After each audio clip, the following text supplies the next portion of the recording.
So you want to be a leader. Or maybe the very idea of leadership makes you want to run screaming in the opposite direction. Whatever the case, we all end up in situations where other people are looking to us for direction. And what you do next is crucial.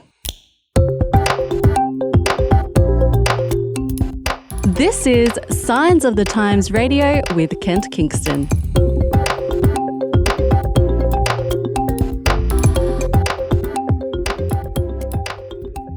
Hey, it's great to have you here on Signs of the Times Radio for another week and another month. Welcome to November. And here, squeezed in our studio here in Sydney, I have with me one of our authors from a great little article that appears in this month's magazine. His name is Eddie Hypolite. How are you, Eddie? I'm well. I'm well, Kent. Really Excellent. Well. So, Eddie, look, a lot of our listeners, whether it's Faith FM, whether it's via podcast, however they're listening, they may not know you. So give us a little bit of background. Who is Eddie Hypolite? Eddie Hypolite is a Londoner, born and bred. Moved to Australia 2013. I've been a pastor. This is my 21st year. Moved to Australia in 2013 to pastor here in this country. I am of Caribbean heritage. I am the son of immigrant parents who moved to England in the 1960s. So I'm first generation British born. And now your daughter's the son of immigrants. And now my daughter is the daughter of immigrants. So yeah, my background has been pastoral ministry. And it has also been a combination of educational consultancy and life developmental work, because I work so much especially in London. I work so much within the inner cities in the area of life development, identity, and transformational thinking. What somebody said to me when I first moved there, what is it that you like about Australia? And I said, people say hello to you first. People say hello to you Unprompted. And it was catching me off. I'd walk past people and they'd say, mate? And I'd be like, oh, yeah, hey, morning. You know what I mean? Which I found so refreshing. It's funny, actually, because living in that sort of regional area, in between Sydney and Newcastle, I find that's quite common. Yeah. But I was actually taking a walk just on the last weekend in Sydney around Marrickville, just along a creek there, people walking, jogging, doing their thing.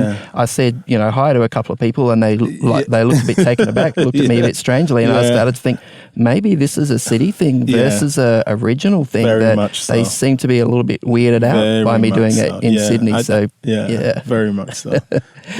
So I guess being a pastor, I mean that is a leadership role, but it's a leadership role where you're working with volunteers in particular. I mean, these aren't staff who you can hire and fire. No, not at all.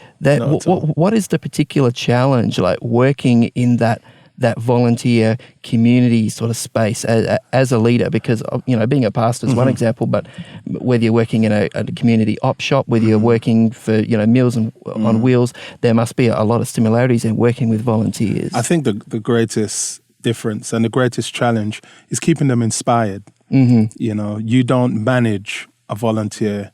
You don't manage volunteers. You manage the tasks. You inspire volunteers. Because they're doing it for free. And they know they can just say, anyway, bye, and they're gone. It doesn't affect their livelihood. It doesn't, I think within the church community, what you have is the added incentive on their part, or the added motivation on their part, that they feel they're doing what they're doing for something bigger than them, for a cause bigger than them, for a belief system bigger than them, for a faith bigger than them. So they'll stick in there, but still they're a volunteer force. So I think the challenge is understanding how you inspire them, and then get people who are leaders of tasks to lead tasks, and people who are leaders of people to lead people. Wow. And just figuring out how you separate those two groups, because both are equally important. You know what I mean? What we've done with leadership is make people think that unless you're actually leading and inspiring the people, then you're not a leader. But you can inspire the people all you want, but if you don't know how to manage and develop and direct the task, well, the people are going to be here and say, what are we doing next? So both of them are important. Both of them are important. Okay. And it's just figuring out how you inspire them. Okay, so you've moved into leadership consultancy now. Like this is now your big focus. So I guess that includes more than just pastoral leadership. But what you could be supporting someone in business or someone in another sort of non-profit area. How's that working? How do you see the learnings you've had from that church environment translating over to other sectors of the community? I think the greatest commonality between both is that whether you're in the private sector or whether you're in the church sector, what you are doing is motivated by something. In the church sector, it's motivated by faith. And it's motivated by belief. It is motivated in the church community by Jesus Christ. His name is on the door. If you're in the private sector, it's motivated by the bottom dollar. By the bottom line, which is the almighty dollar. Well, hopefully it's more than that. I mean, hopefully, you're passionate about, the experience of drinking exotic herbal teas or something, and you just want to join people. You want to connect people with these Himalayan blends and with this and that, and you just want people to experience it. Hopefully, it's more than just about making a buck. Actually, let me not simplify and trivialize. Yeah, I think it is more than that. But if you're a business, the purpose of a business is to make money. You know what I mean? At the bottom line. Yep. But that said, what makes it easier to translate across both is the fact that both areas demands the same level of skill, demands the same level of attention. It demands the same level of faithfulness. It demands the same level of consistency, integrity, continuity. It demands all of those things. So where I find myself now within consultancy, professional development consultancy, is actually working with people around their resilience. Because what does that mean? It's a bit of a buzzword lately. Resilience is such a... resilience is about your ability to remember and grow through. A lot of people say it's about bouncing back, so they use the rubber band. But if you hold a rubber band and you expand the rubber band 100 times, it comes back, but it doesn't come back the same. It loses its elasticity. So the idea of coming back to yourself is it can go so far. You can only go so far with a rubber band, because humans are not rubber bands. No, I've noticed. But but we are naturally resilient, and resilience is about the ability to find yourself in a space, remember something about yourself or learn something about yourself and then grow out of that space. Well, isn't it essentially about going through tough times? So life throws challenges at us, and as you say, it might not be about bouncing back afterwards, but it's about how you make your way through that challenge and what sort of person you are on the other side. Definitely. And definitely. Because trouble is unavoidable. Yeah. Trouble is unavoidable. Yeah. So as human beings, we are all innately resilient. We are naturally resilient. Some just more to a greater or lesser degree than others. No. So leadership, I mean, when we imagine leadership, we sort of imagine a CEO or something along those lines. But I get the sense from you that you see leadership as happening in all sorts of different contexts. Can you unpack that for us a bit? Leadership with me, and leadership in my mind, is about understanding your ability to influence somebody from point A to point B. It's about understanding your ability to inspire people. And use the power of your influence to push people further on down the line, to make people sounds believe, like parenting. Understand.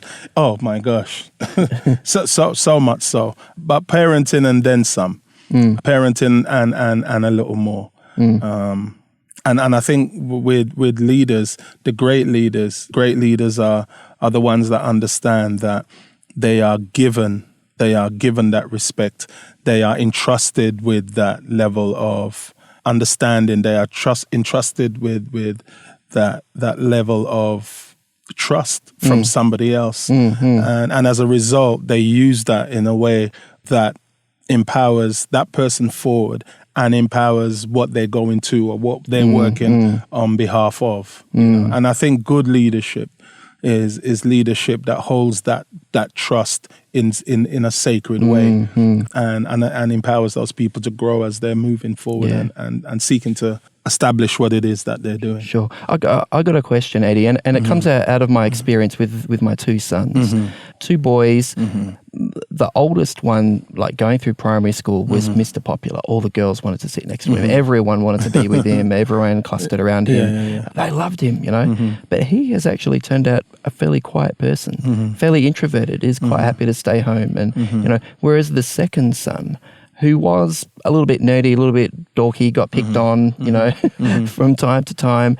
At 15, he discovered music, was mentored in music. Both of them are involved in music. Both of them are great at music. But my second son in particular got to 15 years old and suddenly people were saying to him, hey, can you lead out this worship group? He'd been in different music groups and they said, hey, we want to put you in charge. And I walked into a venue where he was rehearsing with some other musicians. He had college-age kids there, kids from senior high school. He's 15 or 16 or something. And he's there just saying, right, you do this, you do that, boom, boom, boom. He had it all organised in his head and they were looking at him and they were listening and they were doing exactly what he said. And I thought to myself, where did this come from? Where did this leadership ability come from? And that's a very long-winded way to introduce my question, which is, do you think leaders are born or made, or a bit of both? How does it work? Are some people just naturally leaders? Do they just have natural leadership abilities? I think about my daughter Ria, and Ria. When Ria was, you know, we used to marvel and watch it. When Ria was literally 3 and 4 years old, Ria would sit with 6 and 7 year olds and control the room. And if she got up and she said, all right, we're all leaving, let's go, they would just get up and, you know. She just had the ability to set the agenda. That's exactly what I'm talking about. And literally to this day, I think we are all born with personalities, whether they be traditional alpha, you know, outward, you know, and, you know, an alpha male qualities, those alpha qualities are in males and females. Oh, absolutely. I don't know why you know, because my daughter is she's an alpha, a quintessential alpha, you know. I wonder where she got that from, mate. Gosh. and I think we're all born with this to a certain degree. And I think that circumstance, I think that time, I think that opportunity creates that space in which that is nurtured out of them, you know, intentionally and unintentionally, you know. Like with your son, his personality and drawing, but he's at that age where now he's just become introverted and whatnot. And believe me, that will kick back in. It is just something that he understands that he has, you know what I mean? Whereas your other son, who was nerdy, but he was still skilled. He was still brilliant in his own little nerdy way. But now that he's come into his in the way in which he can express that through music, now he knows how to actually pull people in. And so he's literally doing the same thing intentionally, what your other son was doing unintentionally. Yeah, well, possibly. You know what I mean? And both of them will flourish in that space that they find themselves. So I think that we're born with certain personality abilities and it's drawn out. I didn't know that I was a leader. Literally, I didn't know I was a leader until I was in my 30s. Well, there you go. I understood that I had influence, but it was in my 30s when I was at university in Jamaica, and it just dawned on me one day, like, wow, I'm a leader. I do have the gift of leadership. It literally, when it dawned on me all the things that I was doing and the things that I was involved in at university and the large group of people that I was leading and who were following my direction and who was allowing me to inspire them forward, I was like, wow. You know, it's a bit of a humbling experience. Oh, Lord have mercy, it really is. Scary, it is seriously scary. Because then you realize that the funny thing that happens in leadership, when you become a leader, people no longer look at you, they look to you. The ground where you stand and they stand shifts. And like I said, because they are actually giving you that space of authority. They're giving you that space of influence. So now they are looking to you, you know.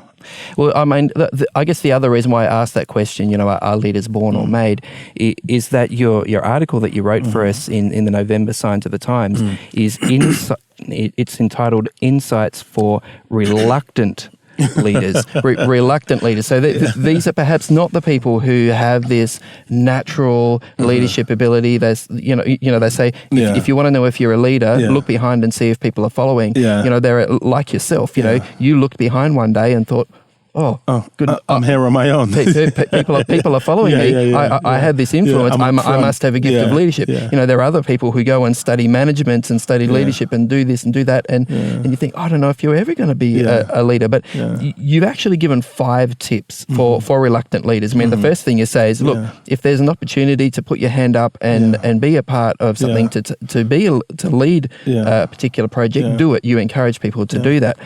But you give some important insights for reluctant leaders. And the reason why I said reluctant as well was because sometimes people realize that they do have the gift of leadership. They do have the ability to influence and lead people. But they've seen so many leaders around them burn out, been treated so badly. They've just seen like they walk in and they can visualize the target on their back. Like, no, it's not for me. So when the time comes around for all right, can somebody volunteer to lead this? They're like, oh, no. All of a sudden they get a text and all of a sudden they've got a call and they need to leave. Absolutely. So you give us 5 points in this article, and I think the first one is really important as to where to start. You say team leadership begins with honest self-leadership. Yeah. So it sort of needs to start with self-awareness, I guess. Is that what you're saying? Yeah. I mean, just awareness of, you can't lead people into a sense of their own humanity if you don't know your own humanity. I can't tell you how to be a human if I ain't figured out how to be a human myself. I can't ask you to be vulnerable if I haven't learn how to be vulnerable myself. I can't ask you to be honest about where you find yourself if I haven't learned how to be honest about where I find myself. So it honestly begins with good and honest self-leadership. And I think that the one thing that we don't understand is that vulnerability actually is a strength in leadership. How does that work? Explain. Well, vulnerability just means that you've come to that space where you can admit that I'm a little in over my head. Because what a lot of leaders do, they put everything on their back. They put everything on their back and they expect that, and they think that they are the ones that have to do everything. When you come to that space of vulnerability, you understand, okay, I need people to do this. Well, that's right. If you didn't need them, you wouldn't have a team. You'd just go and do it yourself. Exactly. And vulnerability is about recognizing your humanity, recognizing your limitations, and actually finding the right people that are already around you to fill those gaps. And it's interesting because sometimes the mental sort of picture that people have of a leader is someone who is bulletproof, someone who has all the answers, someone who, as I say, people look to you and they look to you for the answers. They look, aren't you supposed to be an expert of every single role and task that all of us in the team have to do? And the answer is no. And I think what a leader has to be an expert of, number one, is their own humanity, and number two is the potential and the skill of everybody around them. That's what you have to be an expert of as a leader, and figure out how you begin to harness that. Okay. Now you have tip number 2 here, where you say establish an early understanding. What are you talking about there exactly? Well, establish an early understanding of what it is that you have to do, the way in which you have to do it. Establish an early understanding of what the vision is. Because later on, when life kicks in, when problems kick in, when deadlines that are not met happen, when people that you thought were going to come through don't come through, when the finish line gets moved back, people need to understand what it is that they're working towards. People need to understand what it is, what are the core values that drive what we do. What's our purpose? What our purpose is, what our reason is, what our why is. And you need to establish that early so that if you're going later than you thought you was going to be going, people still remember, no, this is what we're about. No, this is what we're going. Yeah. No, this is the reason for what we're doing. And it's difficult to sort of shift that aircraft carrier to a new course once it's sort of momentum has been established in one direction. You have to keep moving. So it's important that you establish that. You establish that early. But then on the other hand, you say, be patient. You need to be patient with people. That is the hardest thing, because people need time to grow. People need time to grow. People need time to change. People need time to understand. And that is in no way making an excuse for mediocrity. While you're being patient, create the culture around them in which they are being developed, in which their momentum isn't being lost, in which the expectation of excellence still, and the expectation of professionalism, and the expectation that the responsibilities that you have, you are still going to fulfill. But I'm going to be patient with you while you are doing this. But we are still moving in that direction. We're not stopping what we're doing. We're not even slowing what we're doing. We're just sticking our arms underneath your arms and helping you to move a bit quicker while your legs figure out the pace that we're running at. You know what I mean? But we are going to be patient with you while you do that. Getting up to speed. Because it can be really demoralizing, can't it? If you feel like when you're in a team, the instant you have any mess up or any question or any doubt or anything, you just get jumped on by that leader, and it's demoralizing, it's humiliating, and you don't feel a sense of ownership over your work. You feel micromanaged. You feel like someone's breathing down your neck. I mean, how can you possibly do your best work in those circumstances? And that's why as a leader, you got to figure out you got to develop patience. Yeah. And I guess along similar lines, the tip number 4 that you give is, people matter, so treat them well. Oh my Lord. Because it's easy to be task focused, isn't it? I mean, like you say, you got to decide your purpose. You've got to decide your direction. Sometimes people can get caught up in the cogs of that machine that is working towards that goal, can't they? Yeah. And rightly so. Sometimes you do get caught up, you do get clogged. You do get caught up and you do get clogged down. But people are still people. A task is just a task. I was speaking with somebody the other day, and they was talking about marriage. They're married, and they was talking about marriage, and they were talking about arguments. And I said, you have to figure out how to keep on getting past the issue to the person, because an issue is an issue. Don't make the issue become bigger than the person. You know what I mean? And I think what happens sometimes within business is we make the business become more important than the value of the person. We make the outcome become more important than the value of the person. And people matter, so treat them well. When people understand that they are valued, when people understand that they are understood, that they are not only seen, but they are heard, when they understand that you're standing in the corner with them, they'll go further, they'll work longer, they'll do more than you ask them to do, because they realize in the end, while the business matters, while the vision matters, I matter equally. It seems to me that a lot of the points you're giving us, Eddie, could fall into the category of what has been called servant leadership. And this has been a sort of a Christian idea, based on the ministry of Jesus himself, who said of himself, the Son of Man did not come to be served, but to serve and, give his life as a ransom for many. And I understand that this phrase servant leadership has made its way into the mainstream business world. People are starting to understand you're a leader doesn't mean you're the guy on top, you're the boss here to make everyone feel small. You're a servant. You're here to uplift. I think Simon Sinek, is it Simon Sinek? Simon Sinek said that leaders eat last. Wow. Yeah, he says leaders eat last. Leaders make sure all their men are fed, then they eat. They make sure all their troops are watered, then they eat. They make sure all their people are good, then they're good. In South African humanism, there's a term called Ubuntu. You know what I mean? And it means humanity towards all. I am well because you are well. I am full because you are full. And business are understanding that. Businesses are coming to the point where they understand that they have to invest in the well-being of their people, that their people matter. Their people have invested time, they have invested skill, they have invested professionalism, they have invested their lives. And so we have to invest back into them and let them know that they understand, because in the end, they are actually going to be our greatest investment for how well we do as a business. And that is servant leadership. Well, and also, I mean, your fifth point, follows on from that really well. You say successful leaders are always asking who's next. So planning for the future means admitting that I'm not going to be here forever. Someone else is probably going to have to take over at some point.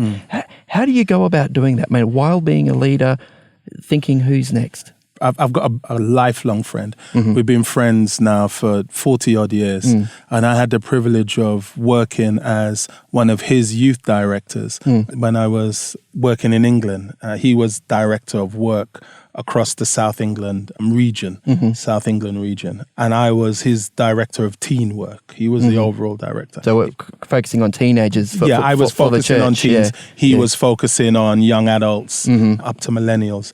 He always used to say, his name is Colin Stewart. He always used to say, Hippo, he calls me Hippo. He says, Hippo, the best are always behind us. The best are always just behind us. And it made me, I think that leaders, the best leaders are the ones who realize that they're not supposed to be there forever. Yeah. And that they place value on the space where they have by creating value, pushing everything forward, pushing the ideas, pushing the vision, pushing the company, pushing it forward. And mentoring. Then preparing where they are for the next generation. Which is completely opposite to, your typical, dictator who is suspicious and paranoid, and anyone who looks like they have ambition or potential. They kill them. That's right. They literally kill them. You know what I mean? Whether they're influence or, in some countries, literally, you know what I mean? That's right. Which in other more civilized countries, they just kill their reputation. They kill them on social media or wherever it may be. So in some cases, if you're, they say it's lonely at the top. If you're lonely at the top, perhaps you're not doing it right. Then you ain't a good leader. You ain't a good leader. I think we do it by understanding that leadership is actually good leadership is also just about legacy. And legacy isn't going to just be the good things that people say about you. Legacy is going to be your doings that they do after. And that's one of the things that I loved a lot about Jesus Christ. When Jesus was speaking the Gospels, he would say, the things that I have done, you will do more. Wow. Yeah. Or he would say, the things that you have seen me do, you do them. Because Jesus understood that it weren't just the things that, it really sometimes isn't the things that you say in the world that really make that lasting impression. It's the way you treat people in the world and the way it inspires them to treat others in the world that truly makes. That's the ripple effect. That's when it goes viral. That's the ripple effect. And so in leadership, good leaders are always making the team that they're working with at the moment, presently, they're always making that team, it's an excellent team. And that team is about excellence. But that team is also looking out for who do we need to mentor? Who do we need to pour ourselves into? You know what I mean? Because we ain't going to be here. And as a matter of fact, I'm not choosing to be here. In the next 10 years, that's where I want to be. But I want to make sure that when I leave here, I leave this space good and I leave it with someone good. Wow. Oh man! Hey, thanks so much, Eddie. I really do appreciate those. It's been a pleasure. Those insights, and look, if you're listening to this and thinking, hey, I didn't catch all of that, well, hey, that's what Eddie's article is for. It is there in the November edition of Signs of the Times. Just listen to the outro of this week's episode to grab that website, and you can check it out for yourself. But thanks so much, Eddie, for being part of Signs of the Times Radio this week. It's a pleasure. Thank you. Today's episode was based on an article appearing in this month's Signs of the Times magazine. A subscription is just $26 for 11 issues a year. To find out more, visit signsofthetimes.org.au. Signs of the Times has been published in Australia since 1886 and is proudly produced by Adventist Media. This is an Adventist Media podcast.